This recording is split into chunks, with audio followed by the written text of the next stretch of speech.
Y efectivamente, muchas personas, un ejemplo ahí. Tiene usted a su esposa, a su esposo, y cuando hay un divorcio, alguna cosa, se arrepienten muchas veces de no haber cuidado a esa esposa o a ese esposo que estaba bien con ustedes, ¿verdad? Se arrepienten las personas, híjole, la regué, pero ya se fue, ya ni modo, ¿no? Pero, y dicen, hasta entonces se dan cuenta lo que perdieron. Por eso nadie sabe lo que pierde, lo que tiene hasta que lo pierde. Bueno, en este caso, más es algo parecido. Nadie sabe lo que tiene porque no sabe lo que pierde. ¿Cómo le ve? ¿Sí entienden? Nadie sabe lo que tiene porque no sabe lo que pierde. Así hay muchos cristianos que son cristianos, pero no saben ni lo que tienen, no saben las bendiciones, no saben, no conocen el privilegio de ser un hijo de Dios,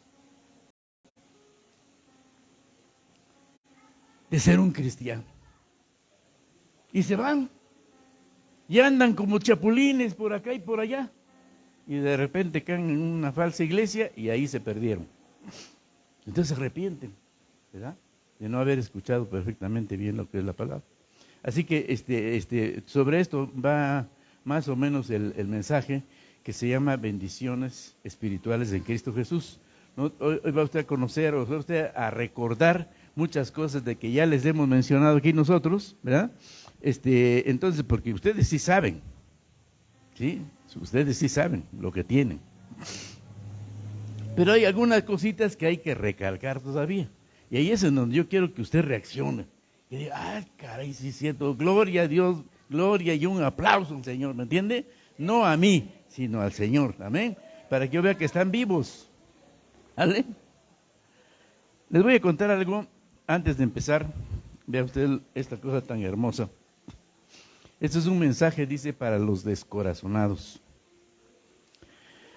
Dice la Escritura que nosotros, en Efesios 12, dice que nosotros somos... Dice que ya no somos extranjeros ni advenedizos, ¿vale?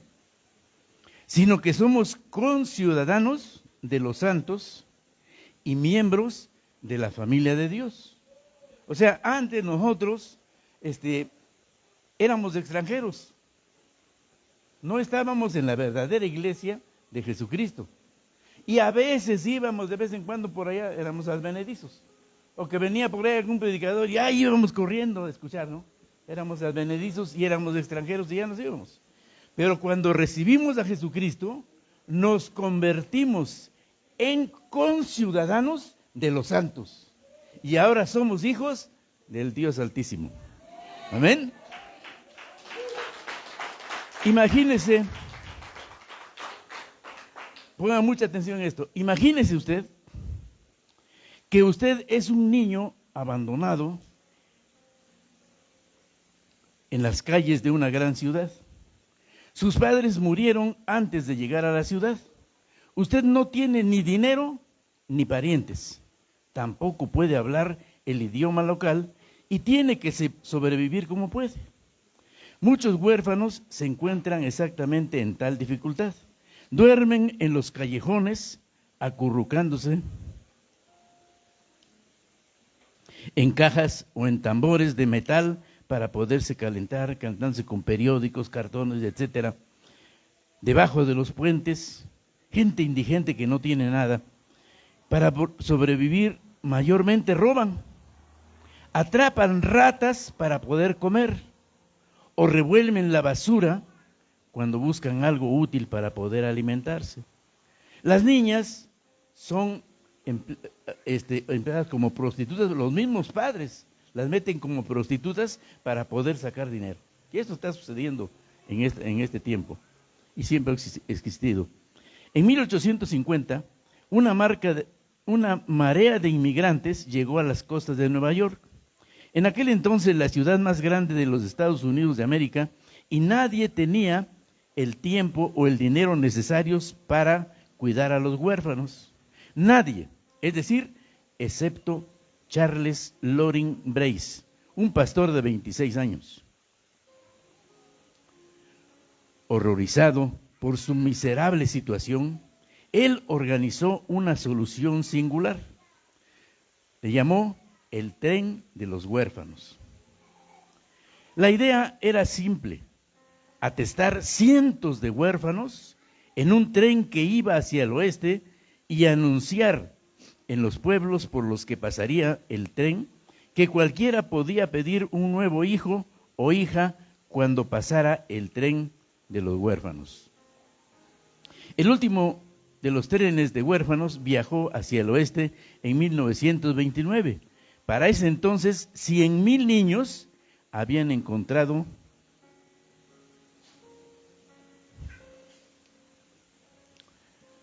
nuevos hogares y nuevas vidas. 2 huérfanos de tales trenes llegaron a ser gobernantes. Uno sirvió como miembro del Congreso de los Estados Unidos y aún otro, dice, llegó a ser juez de la Suprema Corte de Justicia. El tren de los huérfanos nos sirve como vívida parábola del mensaje de Efesios para captar el entusiasmo de Pablo en este libro. Imagínese ahora una etapa más en su vida como un niño de la calle. Usted ha aprendido a sobrevivir y a evitar morirse de hambre. Pero un buen día alguien lo llama y lo coloca en un tren a vapor, apiñado junto a cientos de otros niños que hablan diversos idiomas. 3 días más tarde, usted es elegido por una amable pareja de edad madura que luego se presentan para darle a conocer. Lo llevan en un automóvil a la casa más grande que usted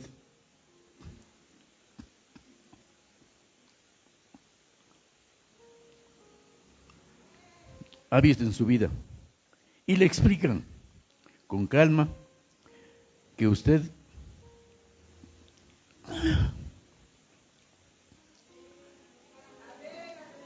es ahora parte de esa familia.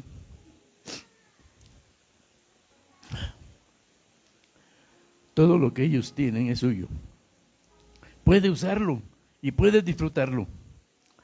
Al fin, por algún milagro, usted tiene una familia y un nuevo hogar. ¿Y qué hogar? Pablo transmite una parábola similar en Efesios.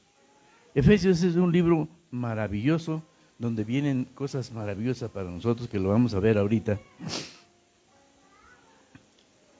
Y ahí describe las riquezas de Cristo, que están al alcance de todos, y nos señala a nosotros, los hijos adoptivos de Dios, como su más brillante expresión. Recuerde usted la parábola del hijo pródigo, ¿se acuerdan? Del hijo pródigo. ¿Cómo era ese hijo pródigo? Así éramos nosotros. Andábamos muertos en delitos y pecados.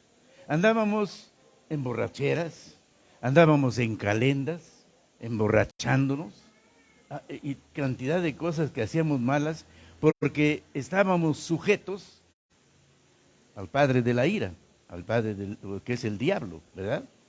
Entonces, pero nosotros fuimos recibidos con los brazos abiertos por nuestro Padre Celestial cuando recibimos y cuando entendimos el mensaje y recibimos a Jesucristo como nuestro Señor y Salvador. Ahora, como dice aquí, ¿no? Aquí sucedió, nosotros estamos esperando una mansión celestial, la cual prometió Jesucristo que Él nos llevaría. No es una casita de láminas, no es una casita de carrizo, es una mansión en donde usted va a estar, hermanito, ¿sí? Y Dios cumple su palabra, acuérdese usted. Ya vimos hace 8 días la predicación acerca de la fe, ¿verdad? Entonces, nosotros esperamos, ¿sí? Y estamos seguros de que Jesucristo viene por nosotros, porque no solamente lo dijo Él, sino que lo dijeron los profetas, lo dijeron los apóstoles, lo dijeron los ángeles que Él iba a venir, y Él mismo dijo: no se turbe vuestro corazón. En la casa de mi Padre hay muchas mansiones. Si no fuera así, yo se los hubiera dicho. Voy pues a prepararlas. Dice, voy pues a prepararlas. Imagínese usted millones de casas que hizo Dios para nosotros. Y Jesús fue a prepararlas. Y dice, y una vez que yo haya terminado de prepararlas, vendré por ustedes. Y los tomaré a mí mismo. Eso es arrebatamiento de la iglesia. Y los tomaré a mí mismo, para que allí donde yo esté, ustedes también estén. Amén. Eso es lo que nos espera, hermanos.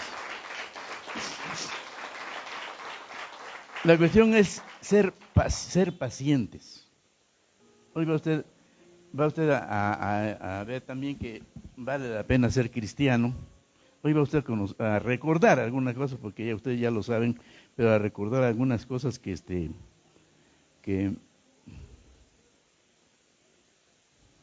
vienen, esas bendiciones espirituales que muchas veces no tomamos en cuenta nosotros. Son bendiciones espirituales, vea usted.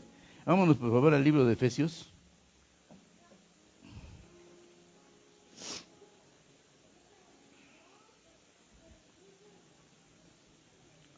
Quiero que sepa usted que la carta a los Efesios es una carta que fue escrita por el apóstol Pablo cuando él estaba en prisión en Roma. Acuérdense ustedes que él tenía una ciudadanía, él era fariseo de fariseos, era judío, pero además tenía la ciudadanía romana porque él pertenecía a un lugar que se llamaba Tarso, ¿sí? Por eso es Saulo de Tarso. Entonces vinieron los romanos y invadieron ese lugar y lo agarraron para ellos. Entonces ahora él adquirió la ciudadanía romana. Y entonces Pablo, cuando él recibió esto, acuérdense ustedes cómo él criticaba a los cristianos, ¿sí? a sus discípulos, a sus apóstoles de Jesús, que no lo podían convencer. Él no conoció a Jesucristo, ¿sí? En persona. Pero sin embargo él atacaba a sus seguidores. El primero de ellos fue Esteban, ¿se acuerdan ustedes? Cuando Esteban fue muerto a pedradas. Miren cómo trabajó el Señor con él. Y le pusieron los vestidos de Esteban. Él escuchó a Esteban. Él dio la orden ahí en el Senado, escuchó cómo se defendió Esteban. Y mire qué cátedra le dio Esteban a todos los fariseos. Y después, por eso lo quisieron matar y lo apedrearon. Y lo mataron a piedrazos. Y él vio la reacción de Esteban y Esteban dijo, Padre, perdónalos porque no saben lo que hacen. Y en ese momento allá los cielos se abren y él ve a Jesús ya no sentado, sino que lo ve parado. El Señor asombrado de ese siervo. Así quiere el Señor que seamos nosotros, ¿sí? Y entonces, pero eso impactó mucho a Pablo, a Saulo de Tarso. Y después ya el que criticaba tanto esa cruz, tanto a ese Cristo que estaba allá, a ese Jesús que estaba crucificado, después cuando el Señor se lo lleva a Damasco y está 3 días en ayuno y en oración, él entiende el mensaje, porque solamente Jesús es el que podía sacarlo de esa oscuridad donde él estaba. Los apóstoles no estaban preparados para ponerse con él porque era un hombre sabio, educado a los pies de Gamaliel con cantidad de lenguajes y tantos idiomas que sabía. ¿Qué le podía decir a Pablo? Solamente por eso tuvo que intervenir Jesús. Y allí en Damasco lo tumba del caballo y se lo lleva a Damasco, está 3 días con él en ayuno y oración, le está enseñando. Después se lo lleva a Arabia, se lo lleva 3 años y allí le está enseñando todo a Saulo de Tarso, ¿sí? Y él regresa y ahora en lugar de criticar esa cruz,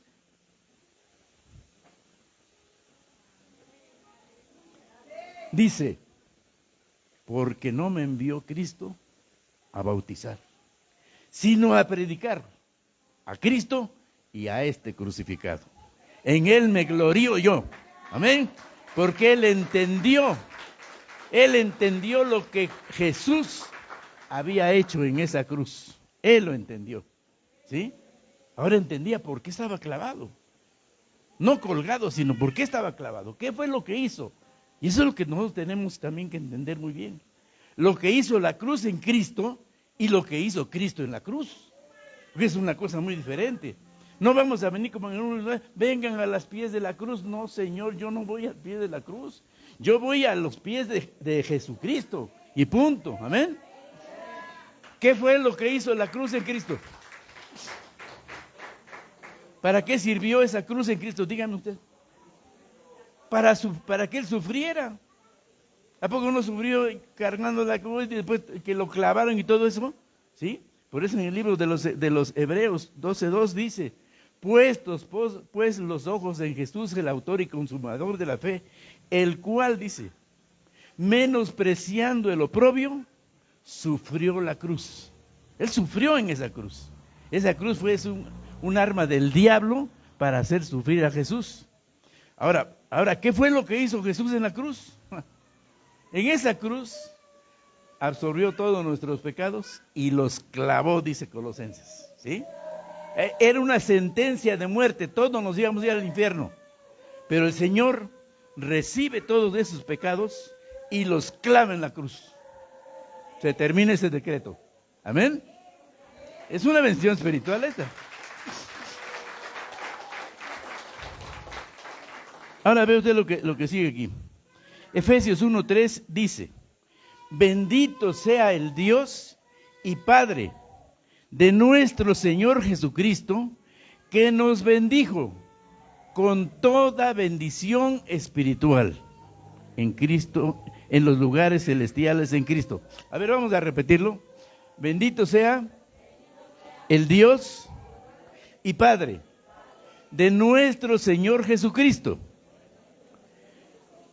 que nos bendijo con toda bendición espiritual en los lugares celestiales en Cristo. Amén. Y en Efesios 1:20 dice, la cual operó en Jesucristo, resucitándolo de los muertos y sentándolo a su diestra en los lugares celestiales. Acuérdense ustedes, Jesús cuando fue crucificado, Él subió a los cielos. Y los cielos se abrieron y lo recibieron con gozo al Señor, ¿no? Y entonces Él llega con su Padre, y su Padre dice, ¿qué pasó Jesús? Señor, Padre, yo ya les di el mensaje que tú me diste que yo les diera. Ya saben que tú eres el único Dios vivo y verdadero, el único que nos da la vida eterna, y que yo soy tu Hijo al que tú has enviado. Ese fue el mensaje de Él. Y entonces, ¿qué le dice? El Padre le dice, muy bien Jesús, siéntate a mi diestra hasta que yo ponga a tus enemigos por estrado de tus pies. ¿Cuándo va a suceder eso? En la segunda venida de Cristo, ¿sí? Allí en el valle de Armagedón. Acuérdense que va a acabar con todos. Y ahora sí va a haber un reino teocrático en esta tierra y todo el mundo va a obedecer al Señor en el reino milenial, ¿ok? Bueno, entonces dice aquí que lo resucitó de la muerte y lo sentó a su diestra. Pero ahora vamos con nosotros, fíjese bien. Pero Dios dice que es rico en misericordia por su gran amor con que nos amó, aun estando nosotros muertos en delitos y pecados, nos dio vida juntamente con Cristo. Oh Señor. Y dice, porque por gracia sois salvos. Pero escuche esto, hermanos, porque esto es necesario que lo entendamos nosotros, esta bendición espiritual que muchos leemos y no entendemos. Fíjese lo que dice. Y juntamente con Él nos resucitó. Amados hermanos, nosotros ya resucitamos, no vamos a resucitar, ya resucitamos, porque dice que juntamente con Él nos resucitó. Ahora mire, para que entienda usted bien, porque algunas personas tal vez no lo puedan entender. Acuérdese usted que en el momento de la redención yo les expliqué que tiene dos partes. Una redención, es decir, que nos rescata, que nos quita de las garras del diablo, y esa es una redención espiritual, ¿sale? Cuando usted recibió a Jesucristo, el Señor lo quitó de las garras del diablo y ahora ya se convirtió usted en un hijo de Dios. Pero todavía falta la redención corporal, ¿sí? A ver, leamos, ponme, si puedes, Michi, Romanos 6, creo que 6:22.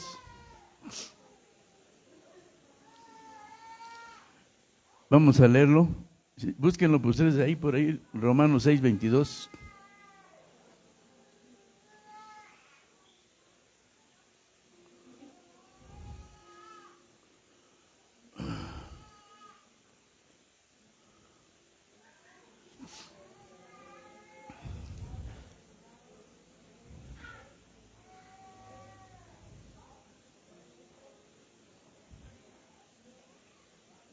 Dice, mas ahora que habéis sido libertados del pecado, Él nos quitó ese pecado original que nos iba a llevar al infierno.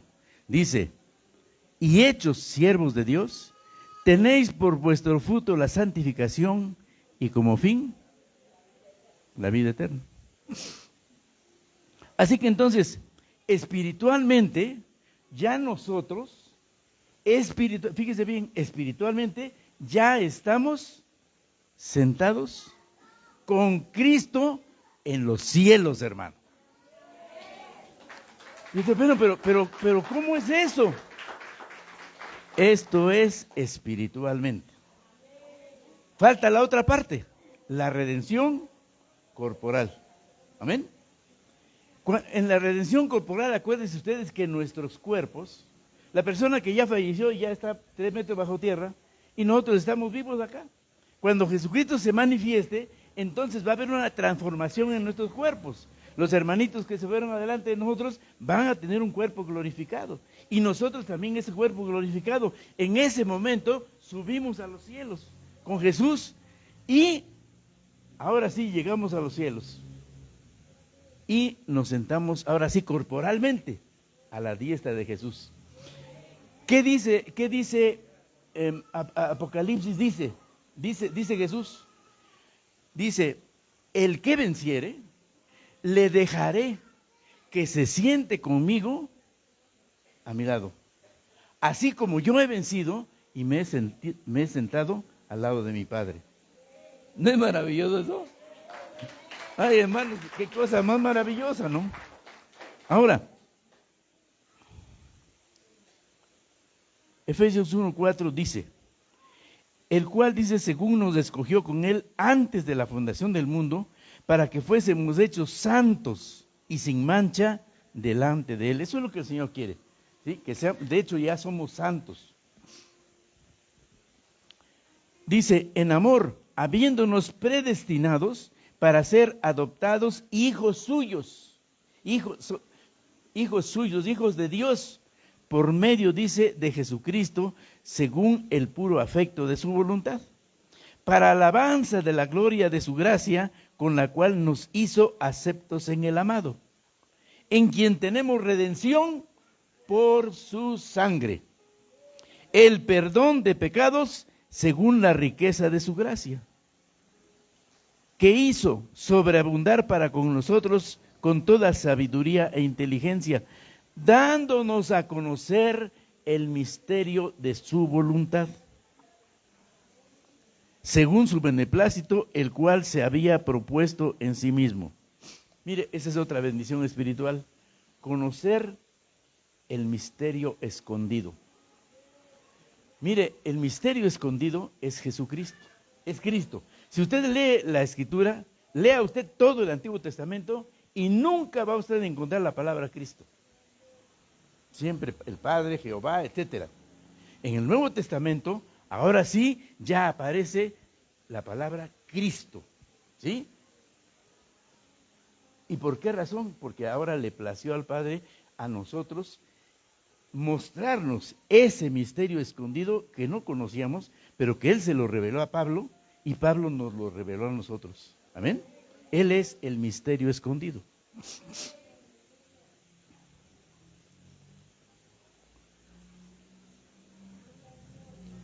Ahora, encontré otra parte, está en Efesios, no, en Colosenses.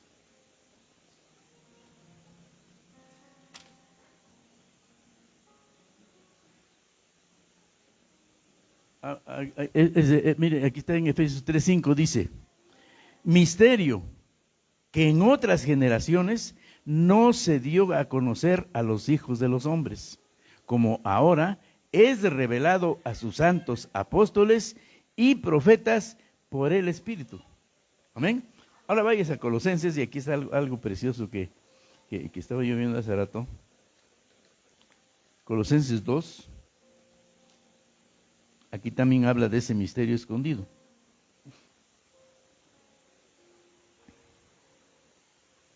Dice, para que sean consolados sus corazones, unidos en amor hasta alcanzar todas las riquezas del pleno entendimiento, a fin de conocer el misterio de Dios, el Padre y de Cristo, en quienes están escondidos todos los tesoros de la sabiduría y del conocimiento. Ahora mire esto tan hermoso, dice, mirad que nadie os engañe.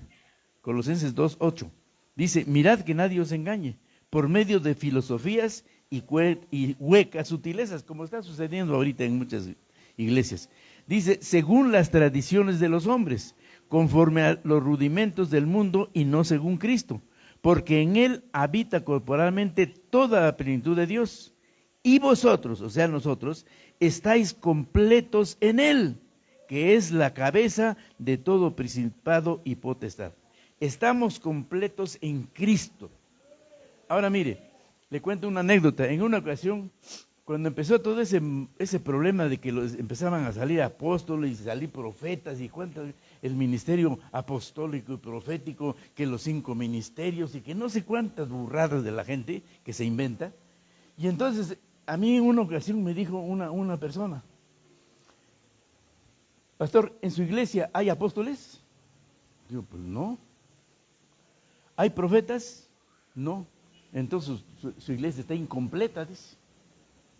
Ah, chihuahua, está incompleta. Entonces yo tengo que tener profetas acá, que estén diciendo puras mentiras nada más, porque eso es lo que se inventan ahora, ¿no? Como esa iglesia donde dice que estuve, que se llamaba Profetas Levantados. Ahí todo el mundo profetiza. Y ahí el pastor, a ver, profetícele usted, ¿cómo le voy a profetizar? Si la profecía no se dio por voluntad humana. O sea, yo no voy a profetizar cuando yo quiera. Si todo esto viene por parte del Espíritu. Ahora, por lo que refiere a que mi iglesia estaba mocha porque no tenía apóstoles ni profetas, ¿quién es Cristo? Ya lo leímos acá. ¿Jesucristo fue apóstol o no? ¿Jesucristo fue profeta? ¿Jesucristo fue maestro? Todos los ministerios los tiene Jesucristo, hermanos. Y si Jesucristo está en nuestra iglesia, pues ahí están todos los ministerios. Gloria a Dios. Entonces, para que no se deje usted engañar, no se deje engañar, ¿no? Porque, ay, es que ahí no tenemos profetas y no tenemos apóstoles. Cuidado, cuidado. Ya se los dije yo aquí. Entonces dice, otra bendición espiritual tan hermosa. Dice, en él también, vosotros, habiendo oído la palabra de verdad, el evangelio de vuestra salvación, y habiendo creído en él, fuisteis sellados con el Espíritu Santo de Dios. Cuando nosotros, hermanos, recibimos a Jesucristo, el Señor nos pone un sello aquí en la frente, que nosotros no vemos. Todo lo que tenemos a Cristo ya tenemos ese sello. Nosotros no lo vemos, pero ¿sabe quién sí lo ve? Los brujos, los satánicos, ellos ven el sello que traemos ahí.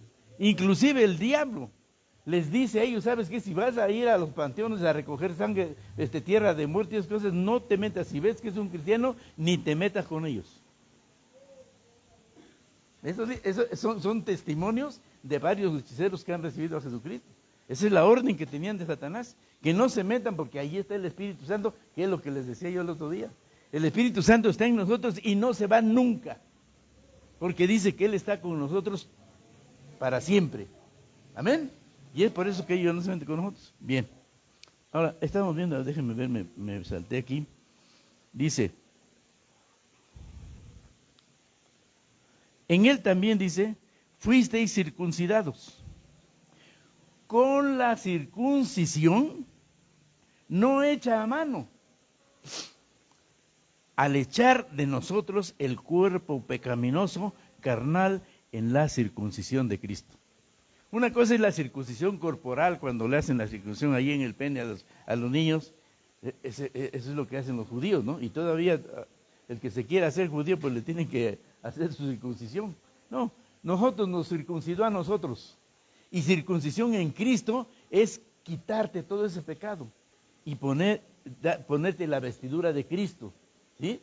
Esa fue nuestra circuncisión en Cristo Jesús. Dice, En él también fuisteis circuncidados con circuncisión no hecha a mano, al echar de vosotros el cuerpo pecaminoso carnal en la circuncisión de Cristo.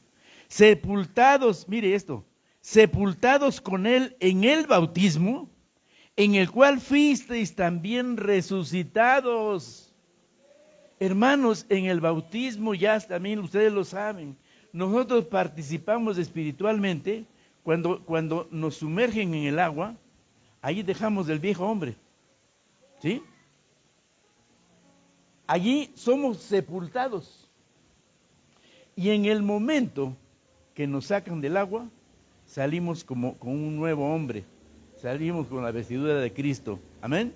En ese momento nosotros ya resucitamos. Ahora entienda bien, fíjese bien, para que se entienda bien esto.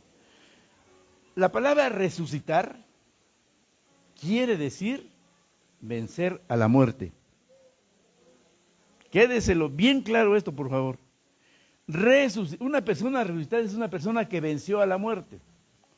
Jesús, cuando fue crucificado, dijo, Padre, en tus manos encomiendo mi espíritu.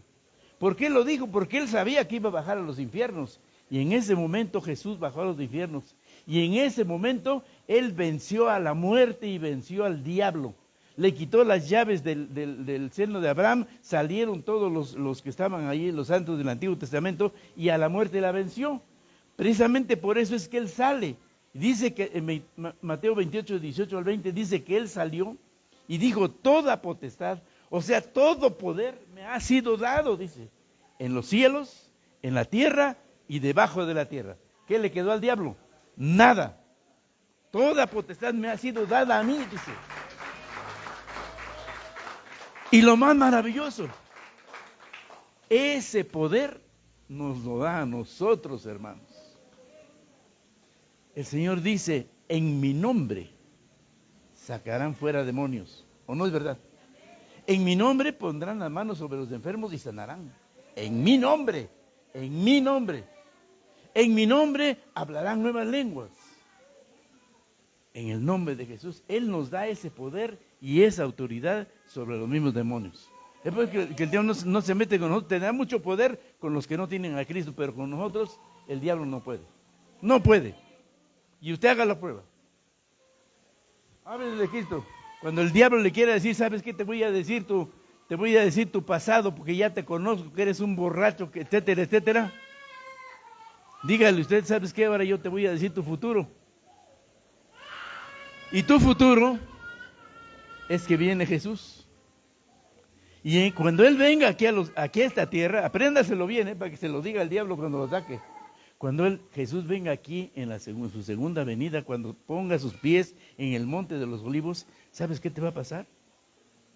Primeramente, a tus cuates, al falso profeta y al anticristo los va a mandar al lago de fuego.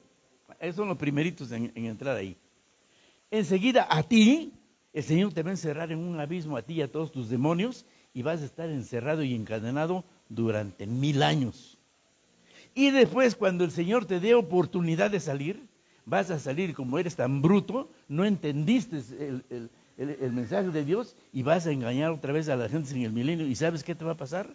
Ahora sí viene el Señor y te va a agarrar y te va a mandar al lago de fuego, ahí junto con el falso profeta y el anticristo, y ahí vas a estar sufriendo. Ya no vas a hacer sufrir a las gentes, allí tú vas a sufrir, ¿y sabes cuánto tiempo? Por una eternidad. Gloria a Dios. Vaya, ese es hablar con autoridad, hermanos. ¿Sí?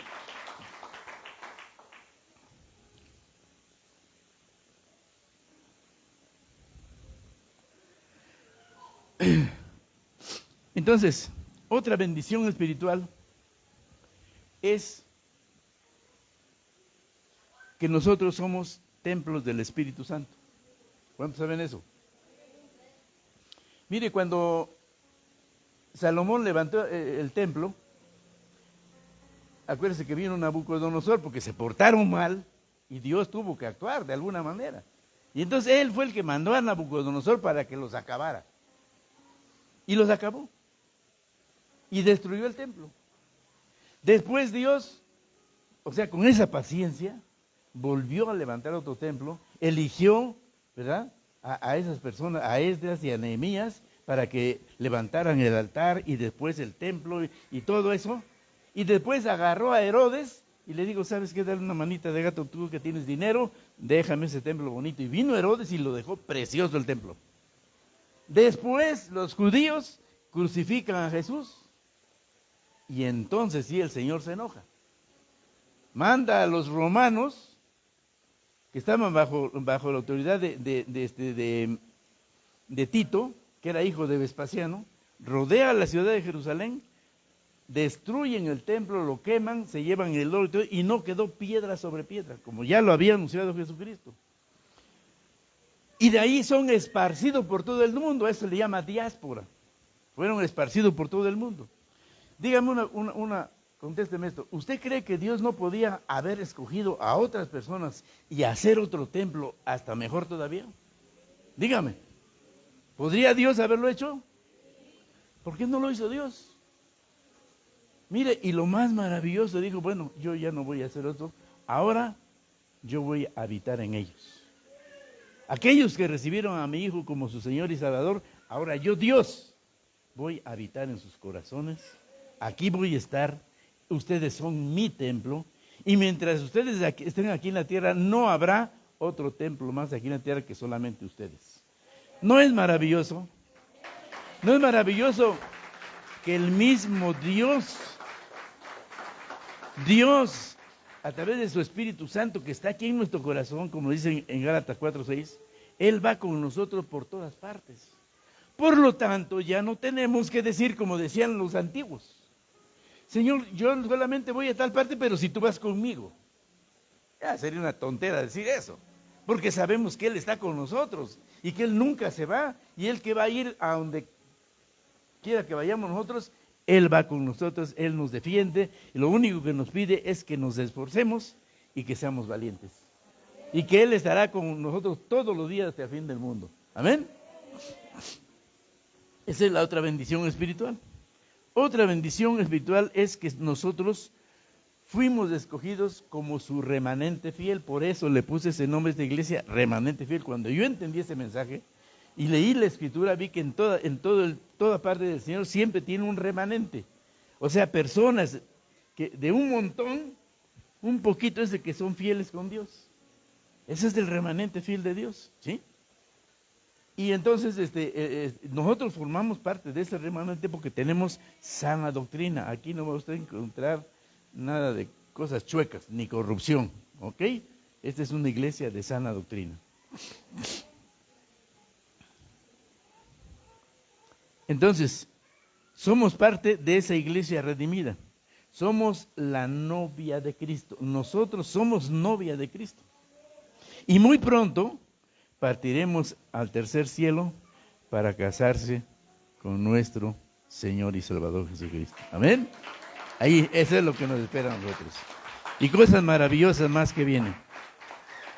Además, nosotros somos embajadores de Cristo.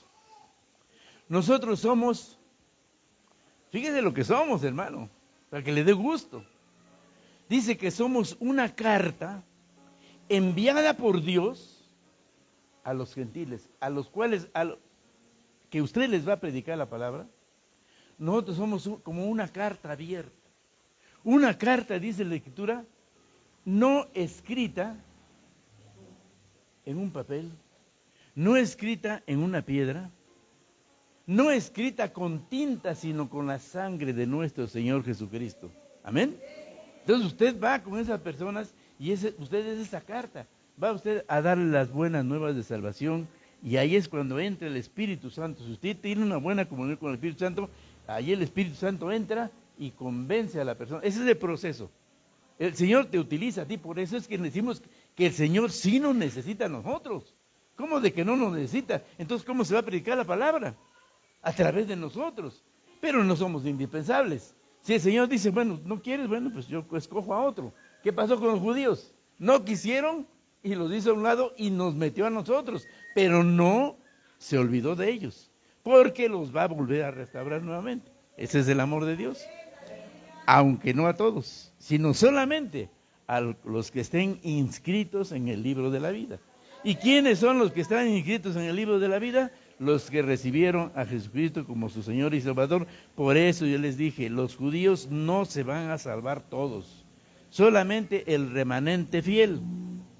Romanos 9:27 dice que si fuera el número de los judíos como la arena del mar o como las estrellas del cielo, dice el Señor, solamente su remanente será salvo. ¿Qué más, hermanos? Es tanta alegría que nosotros formamos parte de ese remanente. Y cuando ese remanente de los gentiles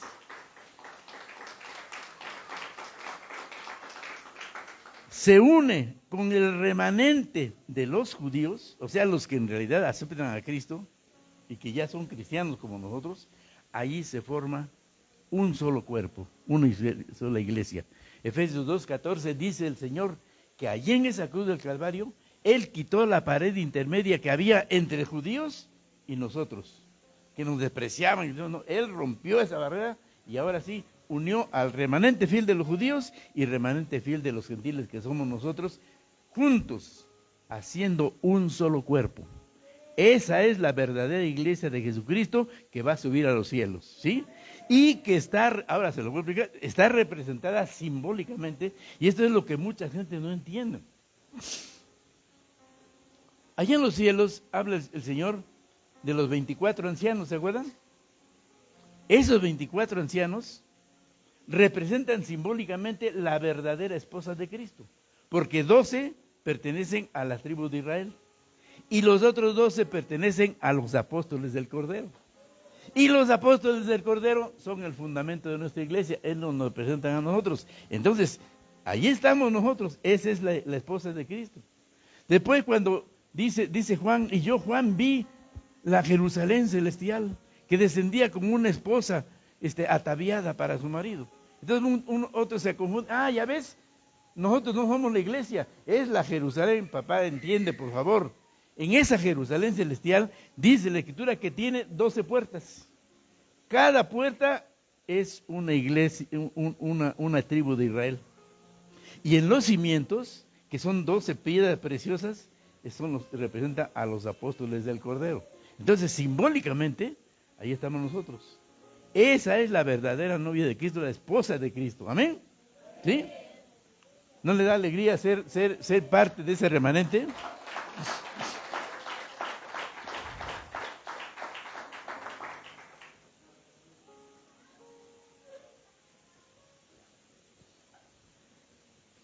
Dice, y a vosotros, estando muertos en delitos y pecados en la incircuncisión de vuestra carne, os dio vida juntamente con Él, perdonándonos todos los pecados, anulando el acta de los decretos que había contra nosotros, que nos era contraria, quitándola de en medio y clavándola en la cruz del Calvario. Ahí Él clavó esa sentencia de muerte que había con nosotros. Amén. Ahí la clavó, para eso sirvió esa cruz. Con su mismo instrumento le dio al diablo. Ahí clavó los pecados y subió libre a los cielos. ¿Sí? Dice, despojando a los principados y a las potestades, los exhibió públicamente, triunfando sobre ellos en la cruz. Gloria al Señor.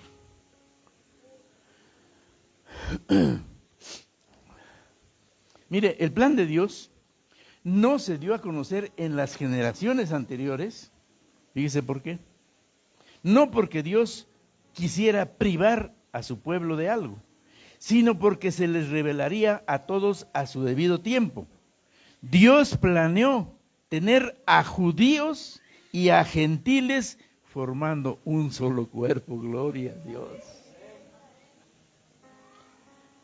¡Qué barbaridad!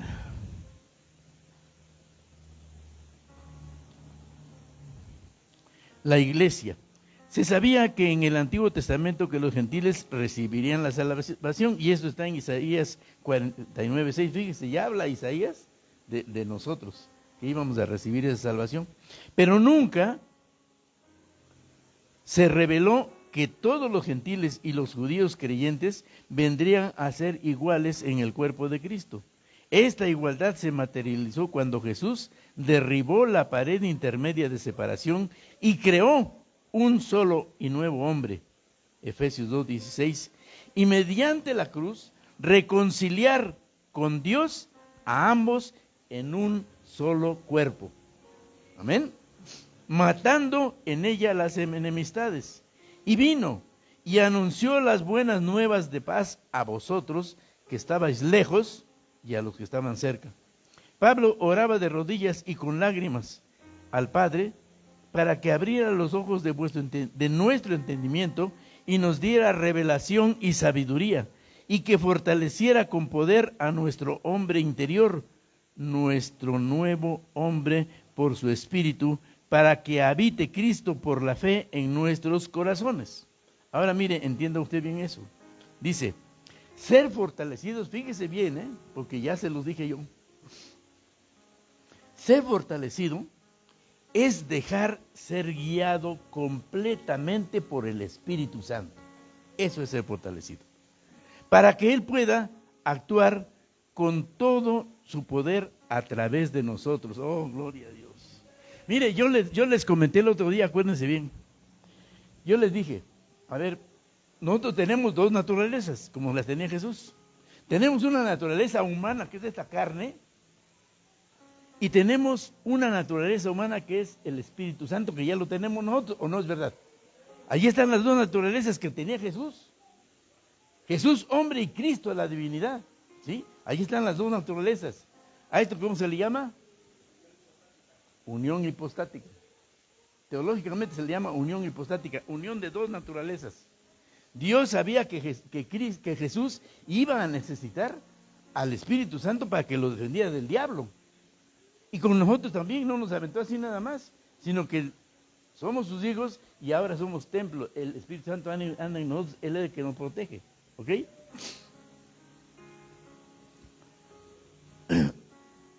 Y les dije yo también, le hice esta pregunta, a ver, díganme ustedes, el Espíritu Santo que anduvo con Jesucristo, porque Jesús dijo, el Espíritu del Señor está sobre mí, por cuanto me ha ungido, dice, me ha dado poder, me ha ungido con el Espíritu Santo para predicar las buenas nuevas de salvación, ¿sí o no?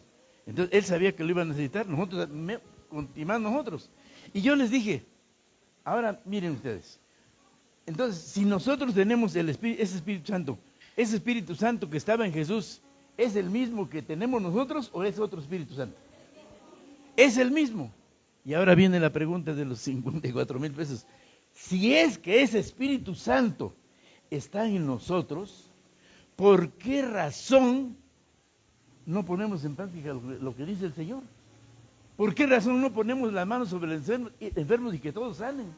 ¿Por qué razón no hablamos nuevas lenguas? ¿Por qué razón no profetizamos? Dígame por qué. Y aquí está la respuesta.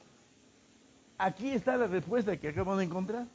Dice, ser fortalecido es dejar ser guiado en su totalidad por el Espíritu Santo, para que Él pueda actuar con todo su poder a través de nosotros. Entonces, la culpa la tenemos nosotros, ¿sí? Si no suceden esas cosas que hacía Jesús, es porque la culpa es de nosotros. No estamos en santidad, no estamos buscando al Señor, no estamos orando, no estamos leyendo la Biblia, no estamos teniendo comunión con Él, no estamos ayunando. O sea, ¿de quién es la culpa? De nosotros. Y aquí dice que para que seamos fortalecidos, para que Él actúe con todo su poder a través de nosotros, ¿sí? Entonces, tenemos ahora más que nunca buscar más del Señor, ¿ok?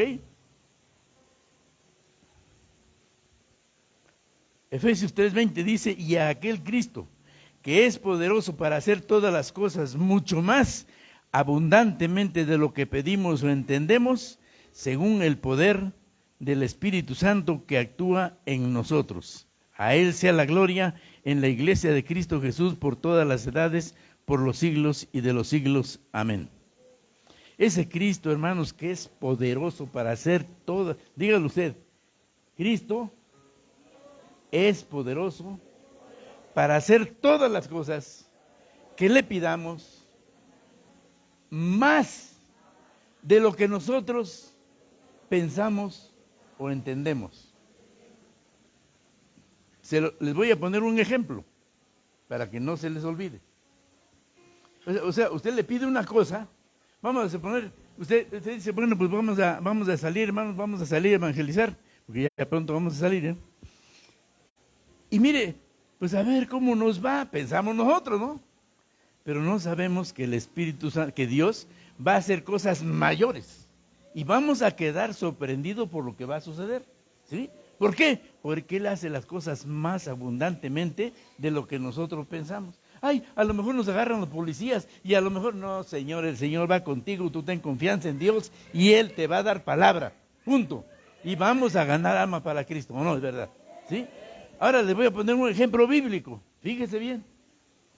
¿Cuántos de ustedes se acuerdan de que Jesús fue crucificado y ahí se cumplió otra profecía, que fue crucificado con los malhechores, con Dimas y con Gestas, ahí en la cruz, ¿sí?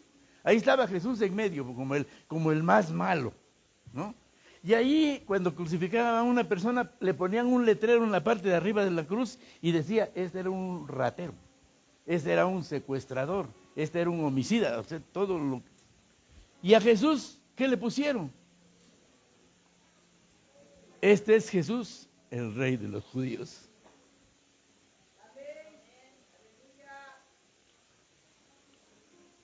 ¿Qué pecado era ese?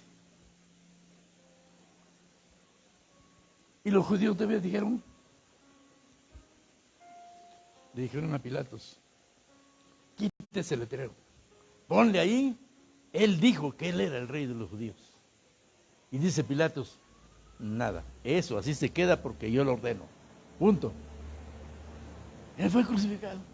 Y estando él allí en esa cruz, Gestas empezó a hacer gestos. Le empezó a insultar al Señor, ¿verdad? Y entonces Dimas, que era el ladrón bueno que estaba al otro lado, le dice, mira, cállate la boca. Porque nosotros tenemos por qué estar aquí crucificados por todo lo que hemos hecho. Pero este hombre no ha hecho nada, no manches, ¿no? O sea, no tienes por qué estarles diciendo eso. Y entonces, Jesús, ¿qué hizo Jesús? Se volteó. Y escuchó que Dimas le dijo, Señor, mire, primero le dice Señor, lo reconoce como Señor estando en esa cruz. Y le dice, Señor, acuérdate de mí cuando vengas en tu reino. ¿Cómo? A ver, ¿cómo? ¿Cómo sabía él que él iba a venir a establecer un reino en esta tierra? ¿Cómo lo supo Dimas? A través del Espíritu Santo. Él fue el que le reveló, por eso le dice Señor, primero le dice Señor. Porque nadie puede decirle Señor si no es a través del Espíritu Santo. Entonces el Espíritu Santo ya estaba actuando en él. Y le dice, Señor, acuérdate de mí cuando vengas en tu reino. Y le dice Jesús, en verdad te digo, que hoy estarás conmigo en el reino de los cielos. En el reino le dice. ¿Sí? En el paraíso. Acuérdense ustedes que habían 3 paraísos. Un paraíso, que es el paraíso de Adán, allá donde estaban los santos del Antiguo Testamento.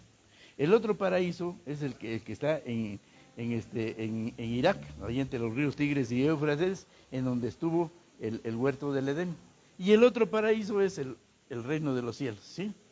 Y vea usted cómo Dios cumple más abundantemente de lo que le pedimos. Ese mismo día le cumplió porque Dimas estuvo con él en el paraíso, ¿sí o no es verdad? Se lo llevó al paraíso. Y después, cuando él resucita, él fue una de las primicias. Se lo lleva al reino de los cielos. Y cuando él venga a establecer su reino, ahí va a venir Dimas. Y él va a estar en este reino, en ese reino milenial. ¿Se fijó? ¿Cómo Dios cumple lo que promete? Ese es el Dios al que nosotros servimos, hermanos.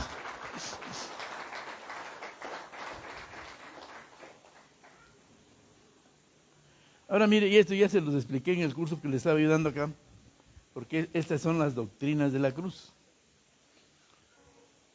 Vea usted.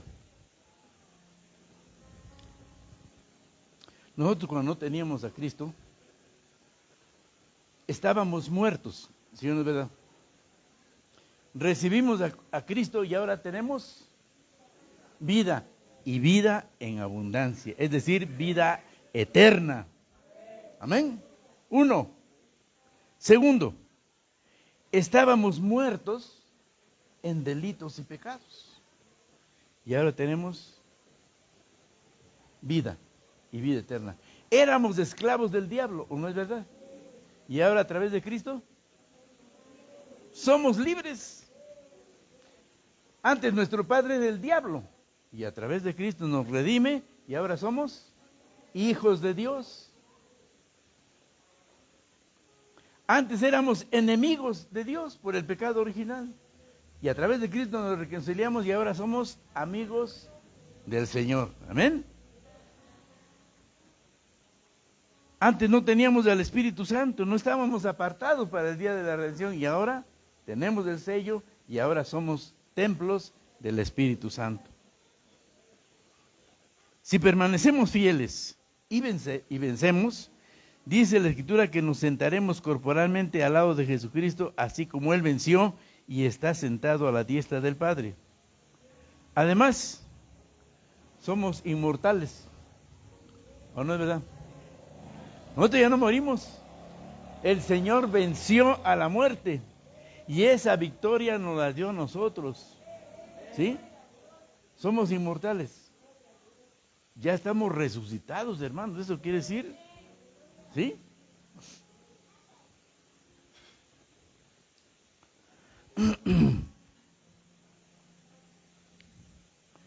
Y además, aunque suene chistoso, somos extraterrestres.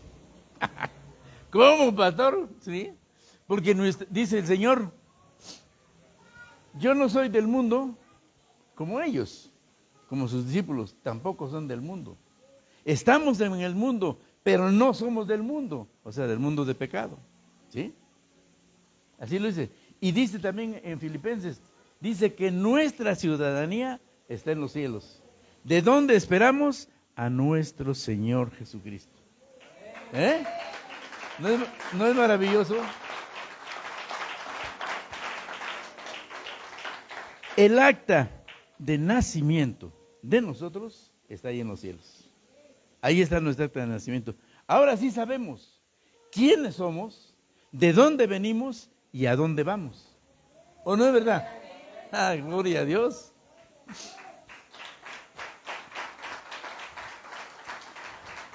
Mire, las profecías y genealogías del Antiguo Testamento en el libro de Mateo presentan las credenciales de Jesús como Rey del mundo, no como el líder político o militar que los discípulos inicialmente esperaban, sino como un Rey espiritual que puede vencer toda maldad y reinar en el corazón de cada persona.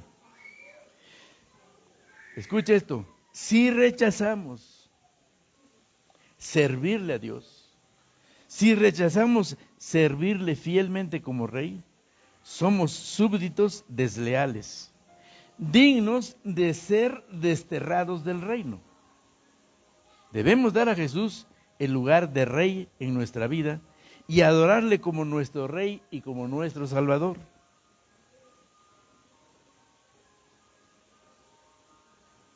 Eso es entonces, estas son, y mire, hay muchísimo más cantidad de bendiciones espirituales que muchas veces no conocen. Bueno, esto ya usted ya lo sabía y ahorita si no lo sabía, pues ya lo afirmó ahorita, ¿no?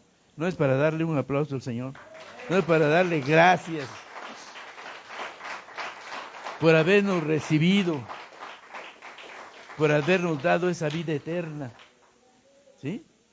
Ese es el Dios al que servimos, hermanos, y vivamos confiados, vivamos con fe, no perdamos la fe a pesar de las circunstancias.